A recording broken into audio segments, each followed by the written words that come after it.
कंजूस और उसका सोना। एक गांव में एक अमीर ज़मींदार रहता था। वह जितना अमीर था उतना ही कंजूस भी। अपने धन को सुरक्षित रखने का उसने एक अजीब तरीका निकाला था।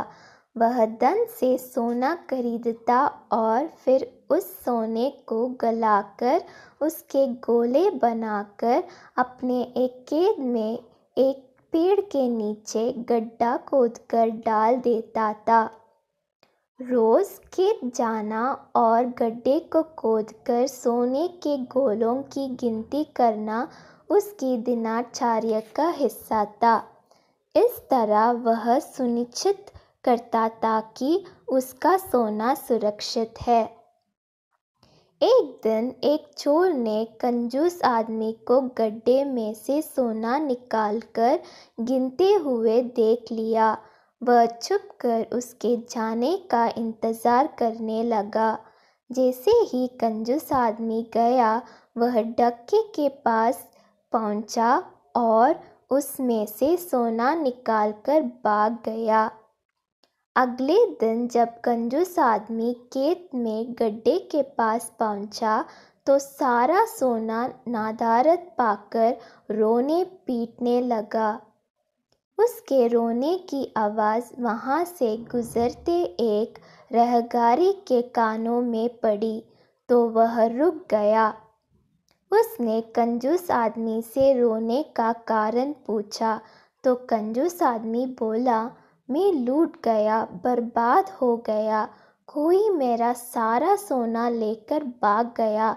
अब मैं क्या करूँगा?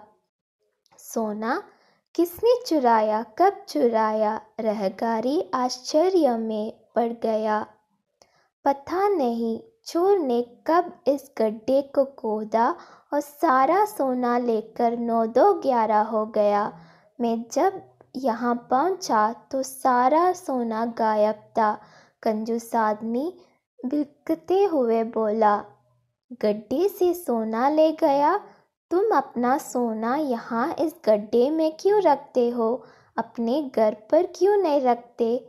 वहाँ ज़रूरत पड़ने पर तुम उसका आसानी से उपयोग कर सकते हो। राहगीर बोला, मैं अपने सोने को कभी हाथ नहीं लगाता। मैं उसे सहेज कर रखता हूँ और हमेशा रखता हूँ, यदि वो चोर उसे चुरा कर नहीं ले जाता। कंजूस आदमी बोला।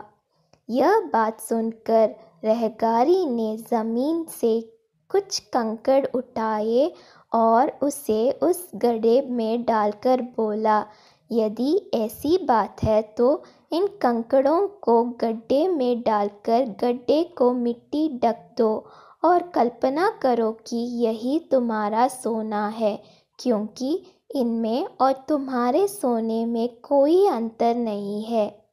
ये भी किसी काम के नहीं और तुम्हारा सोना भी किसी काम का नहीं था। उस सोने का तुमने कभी कोई उपयोग ही नहीं किया, ना ही करने वाले थे। उसका होना ना होना बराबर था। सीख, जिस धन का कोई उपयोग नहीं हो उसकी कोई मोल नहीं।